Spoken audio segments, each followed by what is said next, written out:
Bonjour, Mme Lefebvre. Enchantée. J'aimerais ça que vous me parliez de la situation de la faim au Québec. Comment on se porte en deuxième année de pandémie? Comment ça se passe? Bien, premièrement, permettez-moi de vous remercier d'avoir choisi la cause des banques alimentaires. Pour nous, c'est très apprécié tout ce que vous faites depuis de nombreuses années, puis que vous continuez à faire cette année. Écoutez, les besoins sont encore très présents, même si on n'est pas dans les premiers mois de la pandémie. On constate encore une hausse. On n'est pas retombé au niveau d'avant la pandémie. Les besoins sont encore supérieurs là, autour de 30 %. Il y a un roulement. Ce n'est pas toujours les mêmes personnes qui ont besoin des banques alimentaires. On retrouve des familles, des personnes âgées, même des travailleurs, d'une proportion quand même assez importante de travailleurs. Des fois, c'est des gens malades aussi qui vivent un problème de santé, soit chronique, soit ponctuel. Il y a plein de raisons pour lesquelles les gens utilisent les banques alimentaires et nous, on est là. On n'est pas là pour juger les gens, on est là pour les aider à se nourrir. Il y a un chiffre qui, il y a 6 ans, quand j'ai démarré la relation avec les banques alimentaires du Québec, qui avait frappé mon imaginaire. Et c'est le fameux 1 $ pour 3 repas.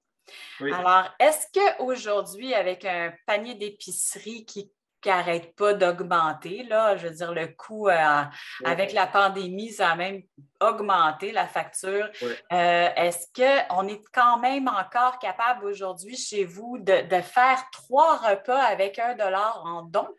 Bien, on va voir si ce sera possible.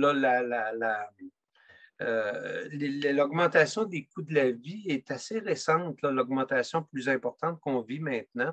C'est sûr que ça nous affecte parce que nous, avec les dons que des gens comme vous recueillez, les gens de votre réseau recueillez, mais aussi des dons des gouvernements, des entreprises, on achète des denrées aussi et ces denrées-là vont nous coûter plus cher. Par contre, et c'est ce qui fait aussi notre effet multiplicateur, on reçoit aussi des denrées en dons de producteurs, par exemple les producteurs de lait, les producteurs d'œufs. Donc, ces denrées gratuites-là nous permettent d'avoir cet effet multiplicateur. À cela s'ajoute l'impact des bénévoles. Et je peux vous le dire, je vous le confirme, on a un réseau efficace, on a un réseau solide. Ce réseau-là, au début de la pandémie, là, alors qu'on avait tous peur d'aller dans des endroits publics et de contracter le virus au tout début, bien, ce réseau-là a répondu présent parce qu'il y avait des gens dans le besoin puis il fallait les aider. Puis, il a fallu aussi, vous savez, il y a eu un mot à la mode en pandémie, se réinventer. Bien, notre réseau s'est réinventé aussi parce que, comme vous pouvez vous en douter, dans plusieurs régions qui étaient en zone orange ou rouge, bien, nous, on offrait des repas aussi. Souvent, les banques alimentaires ou les organismes offrent des repas. Donc, souvent, on n'a pas pu offrir ces repas-là sur place. Souvent, il y a des popotes roulantes qui sont allées les livrer. On a livré plus de paniers d'épicerie. Donc, c'est un réseau très dynamique, composé, je dirais, d'entrepreneurs sociaux qui sont vraiment à l'œuvre pour aider les gens. Moi, je suis bien motivée. Alors, donc, c'est une cause qui m'est très chère personnellement. Pourquoi on a choisi les banques alimentaires du Québec chez Rencontres sportives? C'est parce que le lien est assez naturel. Tu sais, c'est sûr que si on n'a rien mangé, si on n'a rien dans le ventre, on ne peut pas vraiment s'activer. Donc, non, ça me fait plaisir de poursuivre pour la 6e année. Est-ce que vous avez entendu parler du défi du cœur au ventre qu'on a fait l'année passée? Oui, puis j'ai vu le défi actuel aussi que vous préparez sur notre site web d'ailleurs. L'année passée, je traversais le pont à tous les jours. Je suis pas loin du pont Jacques-Cartier. C'était que pendant 30 jours, aller-retour à la course à pied depuis chez moi, ça faisait au total 270 km de course sur 30 jours.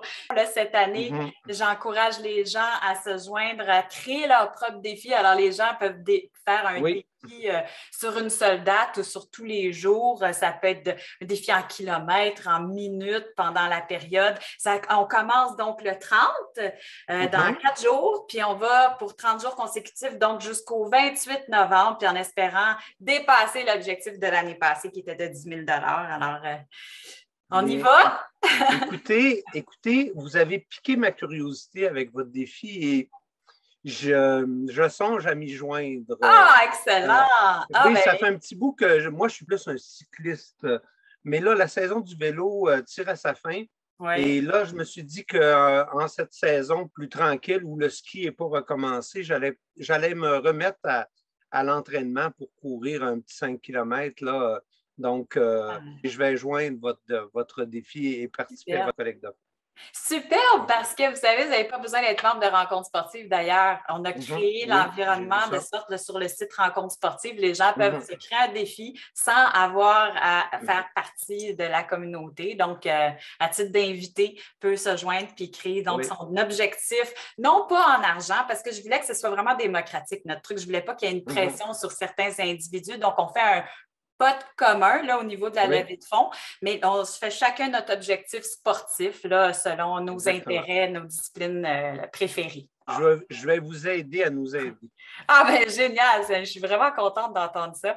Alors, Martin Bonnedieu, ça m'a fait vraiment plaisir de faire votre connaissance. Et puis, ben, on va se tenir au courant au fur et à mesure.